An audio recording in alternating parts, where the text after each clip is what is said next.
ओंकार मंत्र नियुक्तं नित्यं ध्यायन्ति योगिनः कामदं मोक्षदं तस्मै ओंकाराय नमो नमः। श्री गुरुभ्यो नमः। ಆತ್ಮೀಯ ಶ್ರೀ ಬಸವೇಶ್ವರ ಜ್ಯೋತಿಷ್ಯ ಯೂಟ್ಯೂಬ್ ಚಾನಲ್ ನನ್ನ ಪ್ರೀತಿಯ ವೀಕ್ಷಕರಿಗೆ ಆರ್ಥಿಕ ಸುಸ್ವಾಗತ। 2025ನೇ ವರ್ಷದ ಜನವರಿ ತಿಂಗಳ ವೃಶ್ಚಿಕ ರಾಶಿಯ ಮಾಸ ಭವಿಷ್ಯವನ್ನು ನಾವು ನೋಡ್ತಾ ಇದ್ದೀವಿ। ವೃಶ್ಚಿಕ ರಾಶಿಯವರಿಗೆ ಯಾವ ಗ್ರಹದಿಂದ ಏನು ಶುಭ ಫಲ ಇದೆ, ಯಾವ ಗ್ರಹದಿಂದ ಏನು ನಷ್ಟ ಇದೆ ಅನ್ನುವಂಥದ್ದು ಮೊದಲನೇದಾಗಿ ನೋಡ್ಕೊಂಡು ಬರೋಣ। ಮೊದಲನೇದಾಗಿ ನಾವು ಗ್ರಹಗಳ ಪರಿವರ್ತನೆಯನ್ನು ನೋಡ್ಕೊಂಡು ಬರೋಣ। ಯಥಾಸ್ಥಿತಿಯಾಗಿ ಲಗ್ನಾಧಿಪತಿಯಾಗಿರ್ತಕ್ಕಂತಹ ರಾಶಾಧಿಪತಿಯಾಗಿರ್ತಕ್ಕಂತಹ ಕುಜ ಕರ್ಕಾಟಕ ರಾಶಿಯಲ್ಲಿ ಸ್ಥಿತನಾಗಿದ್ದಾನೆ। ಜೊತೆಗೆ ಬುಧ ಮಕರ ರಾಶಿಗೆ ಪ್ರವೇಶವನ್ನು ಮಾಡ್ತಾ ಇದ್ದಾರೆ। ಜೊತೆಗೆ ರವಿ 15 ದಿವಸಗಳ ಕಾಲ ಕುಟುಂಬದಲ್ಲಿ ಸ್ಥಿತರಾಗಿರ್ತಾರೆ। ಅನಂತರ ಮಕರ ರಾಶಿಗೆ ರವಿ ಪ್ರವೇಶವನ್ನ ಮಾಡ್ತಾ ಇದ್ದಾರೆ। ಹಾಗೆ ಗುರು ಸಪ್ತಮ ಭಾವದಲ್ಲಿ ಶತ್ರುವಿನ ಮನೆಯಲ್ಲಿ, ಶುಕ್ರನ ಮನೆಯಲ್ಲಿ ಗುರು ಸ್ಥಿತರಾಗಿದ್ದಾರೆ। ಪಂಚಮದಲ್ಲಿ ರಾಹು ಸ್ಥಿತನಾಗಿದ್ದಾನೆ। ಸುಖ ಭಾವದಲ್ಲಿ ಚತುರ್ಥ ಭಾವದಲ್ಲಿ ಶನಿ ಮತ್ತು ಶುಕ್ರರು ಸ್ಥಿತರಾಗಿದ್ದಾರೆ। ಹಾಗೆ ಕೇತು ಲಾಭದಲ್ಲಿ ಸ್ಥಿತರಾಗಿದ್ದಾರೆ। ಗ್ರಹಗಳಿಂದ ಯಾವ ಗ್ರಹದಿಂದ ಲಾಭ ಇದೆ, ಯಾವ ಗ್ರಹದಿಂದ ನಷ್ಟ ಇದೆ ಅನ್ನುವಂಥದ್ದು ಮೊದಲನೇದಾಗಿ ನಾವು ಎಚ್ಚರಿಕೆ ಮತ್ತು ಸ್ವಲ್ಪ ನಷ್ಟ ಆಗುವಂಥದ್ದು ನೋಡ್ಕೊಂಡು ಬರೋಣ। ಯಾವ್ಯಾವ ಗ್ರಹದಿಂದ ನಾವು ಎಚ್ಚರಿಕೆಯಿಂದ ಇರಬೇಕು? ಮೊದಲನೇದಾಗಿ ನಿಮ್ಮ ರಾಶ್ಯಾಧಿಪತಿಯಾಗಿರತಕ್ಕಂತಹ ಕುಜ ನೀಚನಾಗಿದ್ದಾನೆ। ಅದು ಜನವರಿ ನಿಮಗೆ 21ನೇ ತಾರೀಕುವರೆಗೂ ಕೂಡ ನೀಚ ಸ್ಥಾನದಲ್ಲೇ ಅಲ್ಲಿಗೆ ಇರ್ತಾನೆ ಅನ್ನುವಂಥದ್ದು ಕರ್ಕಾಟಕ ರಾಶಿಯಲ್ಲಿ। ಕರ್ಕಾಟಕ ರಾಶಿಯಲ್ಲಿ ಜನವರಿ 21ರ ನಂತರ ನಿಮಗೆ ಬುಧನ ಮನೆಗೆ ಪ್ರವೇಶವನ್ನ ಮಾಡ್ತಾ ಇರ್ತಾರೆ। ಕುಜ ನೀಚನಾದಾಗ ಯಾವುದರಿಂದ ಎಚ್ಚರಿಕೆಯಿಂದ ಇರಬೇಕು? ಅಗ್ನಿಯಿಂದ ಎಚ್ಚರಿಕೆ ಇರಬೇಕು, ಅಥವಾ ಭೂಮಿ ವಿಚಾರದಲ್ಲಿ ಎಚ್ಚರಿಕೆಯನ್ನು ವಹಿಸಿಕೊಳ್ಬೇಕು, ಅಥವಾ ವಾಹನ ಓಡಿಸುವಾಗ ಬಹಳ ಎಚ್ಚರಿಕೆಯಿಂದ ಇರಬೇಕು ಅನ್ನುವಂಥದ್ದು। ಹಾಗೆ ಕೈಗಾರಿಕಾ ಉದ್ಯಮದಲ್ಲಿ ನೀವೇನಾದರೂ ಯಂತ್ರೋಪಕರಣಗಳ ಹತ್ರ ಕೆಲಸವನ್ನ ಮಾಡ್ತಾ ಇದ್ರೆ ಅಲ್ಲಿ ಸಣ್ಣ ಪುಟ್ಟ ಗಾಯಾಳುಗಳು ಆಗುವಂಥದ್ದು ಚಾನ್ಸಸ್ ಇಲ್ಲಿ ಇರುತ್ತೆ। ಆದ್ರಿಂದ ಆ ಬಗ್ಗೆ ಎಚ್ಚರಿಕೆಯನ್ನು ವಹಿಸಿಕೊಳ್ಳಿ।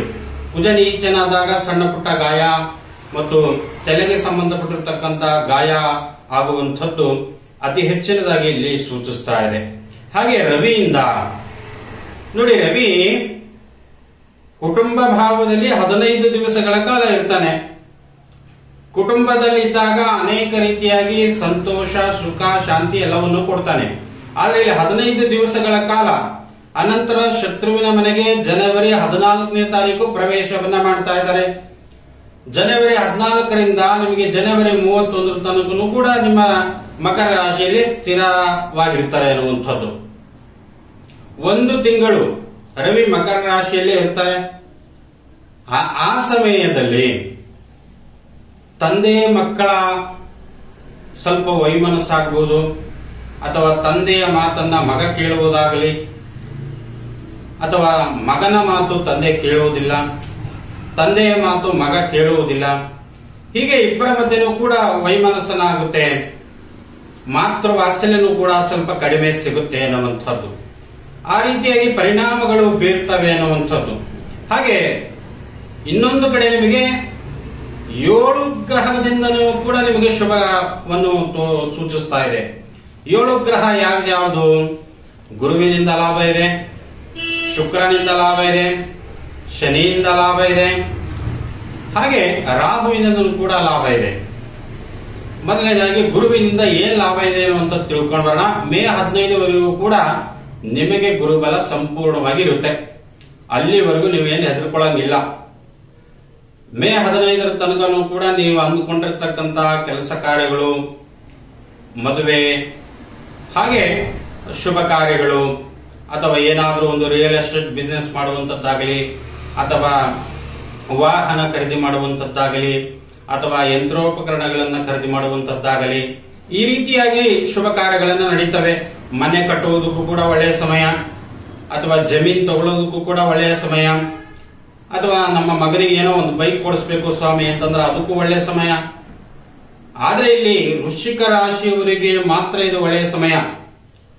ನನ್ನ ಮಗನ ರಾಶಿ ನಕ್ಷತ್ರ ಬೇರೆ ಇದ್ರೆ ಅದಕ್ಕೆ ಬೇರೆ ಪರಿಣಾಮ ಬೀರುತ್ತೆ. ಉದಾಹರಣೆಗೆ ಧನುಸ್ಸು ರಾಶಿ ಆಗಿದ್ರೆ ಈಗ ಅವರಿಗೆ ಗುರುಬಲ ಇಲ್ಲ.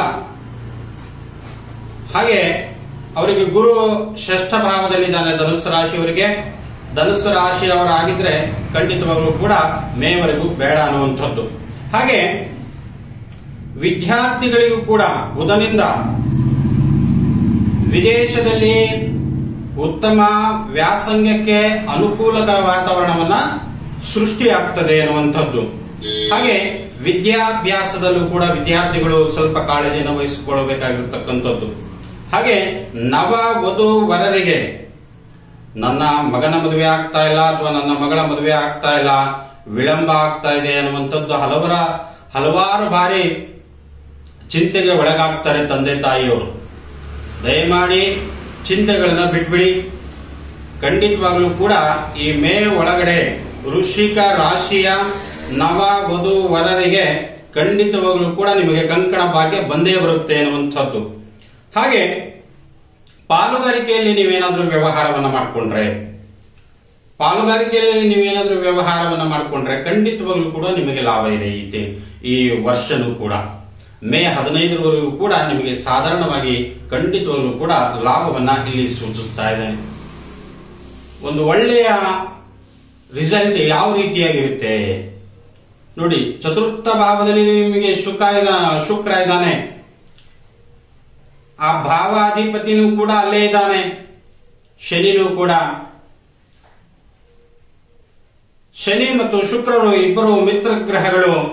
ಅತ್ಯಂತ ಶುಭ ಫಲವನ್ನ ಶುಕ್ರ ಗ್ರಹನಿಂದ ಸಿಗುತ್ತೆ ಎನ್ನುವಂಥದ್ದು. ಯಾವ ರೀತಿ? ತಾಯಿಯ ಪ್ರೀತಿಯಾಗಿರಬಹುದು, ಅಥವಾ ಮಾನಸಿಕವಾಗಿ ನೀವೇನಾದ್ರೂ ಒತ್ತಡಕ್ಕೆ ಒಳಗಾಗಿದ್ರೆ ಮಾನಸಿಕವಾಗಿ ಅಬ್ಬಾ ಈ ತಿಂಗಳು ನಾನು ಒಂದು ಸ್ವಲ್ಪ ನೆಮ್ಮದಿಯಾಗಿದ್ದೀನಿ ಅನ್ನುವಂಥದ್ದು ನಿಮಗೆ ಸಿಗುತ್ತೆ. ಹಾಗೆ ಆರ್ಥಿಕವಾಗಿಯೂ ಕೂಡ ಹೌದು. ನಾವು ಹೋದ ತಿಂಗಳಲ್ಲಿ ಡಿಸೆಂಬರ್ ಅಲ್ಲಿ ಬಹಳ ಇಕ್ಕಟ್ಟಲ್ಲಿದ್ದೆ ಆರ್ಥಿಕವಾಗಿ ಅನ್ಕೊಂಡ್ರೆ ಜನವರಿ ತಿಂಗಳಲ್ಲಿ ನಿಮಗೆ ಆರ್ಥಿಕವಾಗಿ ಮುನ್ನಡೆಯನ್ನ ಸಾಕ್ತೀರಾ ಅನ್ನುವಂಥದ್ದು. ಈ ತರವಾಗಿ ಸಾಮಾನ್ಯವಾಗಿ ನೀವೇನಾದ್ರೂ ಸಣ್ಣ ಪುಟ್ಟ ವ್ಯವಹಾರ ಅಥವಾ ಸಣ್ಣ ಪುಟ್ಟ ವ್ಯಾಪಾರವನ್ನು ಮಾಡ್ತಾ ಇದ್ರೆ, ಅಥವಾ ತರಕಾರಿ ವ್ಯಾಪಾರ ಆಗಿರ್ಬೋದು, ಹಣ್ಣುಗಳ ವ್ಯಾಪಾರ ಆಗಿರ್ಬೋದು, ಅಥವಾ ದಿನಸಿ ಅಂಗಡಿ ಇಟ್ಕೊಂಡಿರ್ತಕ್ಕಂಥದ್ದಾಗಿರ್ಬೋದು, ಎಲ್ಲಾ ರೀತಿಯ ಸಣ್ಣ ಪುಟ್ಟ ವ್ಯಾಪಾರಸ್ಥರಿಗೂ ಕೂಡ ವಿಶೇಷವಾಗಿ ಧನಲಾಭವನ್ನ ಈ ಜನವರಿ ತಿಂಗಳಲ್ಲಿ ನೀವು ಕಂಡುಕೊಳ್ಳಬಹುದು. ಹಾಗೆ ಕೇತು ಲಾಭದಲ್ಲಿದ್ದಾನೆ. ಗಣಪತಿ ಪ್ರಾರ್ಥನೆಯನ್ನು ಮಾಡ್ಕೊಳ್ಳಿ. ಖಂಡಿತವಾಗ್ಲೂ ನಿಮ್ಮ ಕೆಲಸ ಕಾರ್ಯಗಳನ್ನ ಸಿದ್ಧಿಯಾಗ್ತವೆ ಎನ್ನುವಂಥದ್ದು. ಇನ್ನ ರಾಹುಗ್ರಹ ನಿಮಗೆ ಮೋಸ ಹೋಗದೇ ಇರುವಂತಹ ರೀತಿಯಲ್ಲಿ ನೋಡ್ಕೊಳ್ತಾನೆ. ಹಾಗೆ ನಮ್ಮ ಇದಕ್ಕೆ ವೃಶ್ಚಿಕ ರಾಶಿಯವರಿಗೆ ಪರಿಹಾರ ಏನು, ಜನವರಿ ತಿಂಗಳಲ್ಲಿ ಏನೆಲ್ಲ ತೊಂದರೆಗಳಿದ್ದಾವೆ ಅವೆಲ್ಲವೂ ಕೂಡ ನಾವು ವಿವರಣೆ ಕೊಟ್ಟಿದ್ದೀವಿ. ಯಾವುದರಿಂದ ಎಚ್ಚರಿಕೆಯನ್ನು ವಹಿಸಿಕೊಳ್ಬೇಕು ಅದರಲ್ಲೂ ಕೂಡ ಎಚ್ಚರಿಕೆಯನ್ನು ವಹಿಸಿಕೊಳ್ಳಿ. ಒಟ್ಟಾರೆಯಾಗಿ ನಾವು ಏನನ್ನ ಪರಿಹಾರ ಮಾಡಬೇಕು? ಲಕ್ಷ್ಮೀ ನಾರಸಿಂಹಸ್ವಾಮಿಯ ಪ್ರಾರ್ಥನೆಯನ್ನು ಮಾಡ್ಕೊಳ್ಳಿ. ಲಕ್ಷ್ಮೀ ನಾರಸಿಂಹಸ್ವಾಮಿ ಪ್ರಾರ್ಥನೆ ಮಾಡ್ಕೊಂಡ್ರೆ ಖಂಡಿತವಾಗ್ಲೂ ಕೂಡ ಒಳ್ಳೆಯದನ್ನ ಆಗುತ್ತೆ ಅನ್ನುವಂಥದ್ದು. ನಮ್ಮ ಶ್ರೀ ಬಸವೇಶ್ವರ ಜ್ಯೋತಿಷ್ಯ ಯೂಟ್ಯೂಬ್ ಚಾನಲ್ ತಾವು ಸಬ್ಸ್ಕ್ರೈಬ್ ಮಾಡೋದನ್ನ ಮರಿಬೇಡಿ. ಹಾಗೆ ಬೆಲ್ ಐಕಾನ್ ಒತ್ತೋದಂತೂ ಮರಿಬೇಡಿ ಅಂತ ಹೇಳುತ್ತಾ ನನ್ನ ನಮಸ್ಕಾರಗಳು.